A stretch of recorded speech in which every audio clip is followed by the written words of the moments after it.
नमस्कार दोस्तों, आपका पुनः स्वागत है करियर नेशन के यूट्यूब चैनल पर। हम लोग अभी तक कर रहे थे संविधान संशोधन। अब संविधान संशोधन से संबंधित प्रश्न आज करेंगे ताकि आपका पिछला रिवीजन भी हो जाए और आप ये समझ भी लें कि आपने पिछले टॉपिक से क्या क्या समझा। जिन लोगों ने अभी तक हमारा पिछला वीडियो नहीं देखा है वो इस प्रश्न को करने से पहले उन वीडियोज़ को देख लें ताकि उन्हें ये समझ में आए कि ये प्रश्न कितने इम्पोर्टेंट हैं और इन्हें कैसे याद रखना है। तो आज हम लोग शुरू करते हैं संविधान संशोधन से संबंधित प्रश्न को।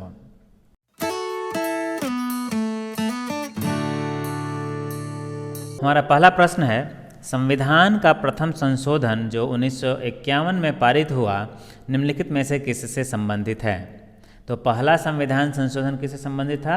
वो था मौलिक अधिकार में समानता, स्वतंत्रता तथा संपत्ति के अधिकार को सीमित करना।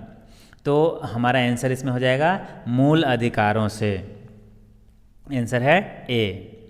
अगला क्वेश्चन है, भारतीय संविधान का 73वां संविधान संशोधन संबंधित है। तो भारतीय संविधान का 73वां संविधान जो था, अगर आपने पिछला वीडियो देखा होगा तो उसमें आपने देखा होगा कि इस संविधान संशोधन से संविधान में 11वीं सूची जोड़ी गई थी।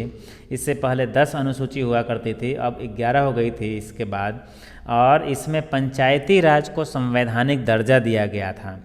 तो इसमें हमारा जो आंसर है वो है डी, पंचायती राज व्यवस्था से। अगला क्वेश्चन है, निम्नलिखित कथनों पर विचार कीजिए। भारत के संविधान में किसी संशोधन के लिए विधेयक केवल लोकसभा में ही लाया जा सकता है। अभी तक तो ऐसे विधेयक के बारे में हम लोगों ने नहीं पढ़ा है, लेकिन अगले वीडियो में हम लोग विधेयक के बारे में करेंगे, बिल्स के बारे में करेंगे।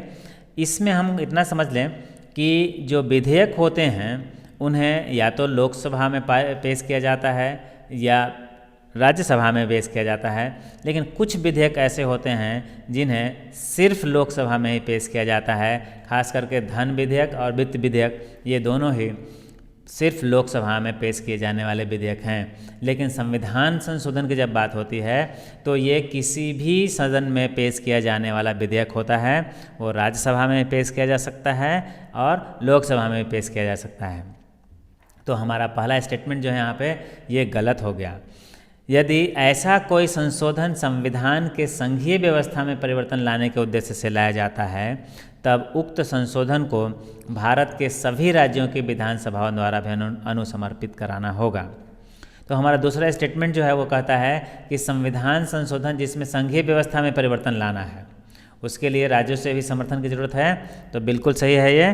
तो हमारा इसके हिसाब से स्टेटमेंट जो है दूसरा सही है। तो हमारा आंसर का ऑप्शन क्या होगा? बी हो जाएगा, केवल 2। प्रश्न संख्या 3 का हमारा आंसर हो गया केवल 2। अगला सवाल है, निम्नलिखित संविधान संशोधन अधिनियम में से किस एक के अंतर्गत भारत के संविधान की 8वीं अनुसूची में 4 भाषाएं जोड़ी गई जिससे उनकी संख्या बढ़कर 22 हो गई। मतलब ये कि इसके पहले 18 भाषाएं थी हमारी 8वीं अनुसूची में। 8वीं अनुसूची किससे संबंधित है? वो भाषाओं से संबंधित है और इसमें 22 भाषाएं हैं और 22 भाषाएं होने के लिए 4 भाषाएं जोड़ी गई थी 92वें संविधान संशोधन अधिनियम से। तो हमारा आंसर इसमें है सी। 92वां संविधान संशोधन कब हुआ था?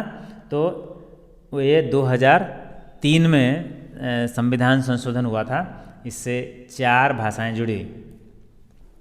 भारतीय संविधान के किस अनुच्छेद के अंतर्गत संविधान में संशोधन होते हैं? हमने पिछले वीडियो में इसके बारे में किया भी था और वो हमारा टाइटल भी था अनुच्छेद 368। तो हमारे संविधान में संशोधन 368 के अंतर्गत होते हैं जिसमें विशेष बहुमत और विशेष बहुमत के साथ राज्यों से भी समर्थन की जरूरत होती है। आधे से ज़्यादा राज्य जब समर्थन करते हैं तो संविधान संशोधन होते हैं।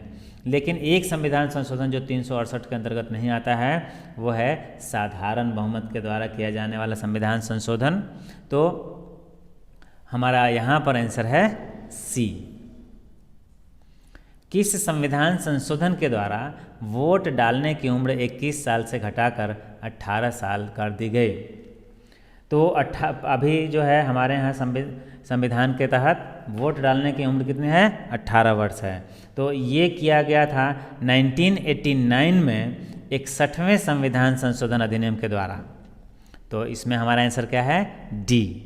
अगला हमारा सवाल है, इन संशोधनों में से कौन सा आपातकाल के दौरान पारित किया गया था?